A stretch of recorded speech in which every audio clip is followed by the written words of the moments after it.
नमस्कार, अपना news channel में स्वागत है और मेरा नाम है पवन कुमार। और इस वक्त की सबसे बड़ी खबर, ब्रह्मपुर प्रखंड के ग्राम पंचायत निमेज में वार्ड नंबर 8 में महावीर स्थान पर संध्या चौपाल का आयोजन किया गया, जिसमें SLWM पर साफ सफाई और गीला सूखा कचरा अलग अलग कर निपटाने करे और कैंडल मार्च भी निकाला गया, जिसमें उपस्थित ब्लॉक के कंडक्टर अशोक कुमार, निमेज पंचायत के वर्तमान मुखिया जगनारायण प्रसाद गुप्ता जी, पर्यवेक्षक राजू सिंह एवं स्वच्छता ग्रही अनिल चौबे, विनय ठाकुर, रामजी तिवारी संध्या चौपाल अभियान के तहत इस कार्यक्रम में आयोजन किया गया।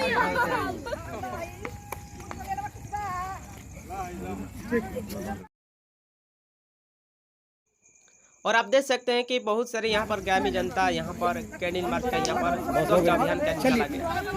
आप देख सकते हैं। और जगह जगह पर आप देख सकते हैं कि ये स्वच्छ अभियान चलाया गया।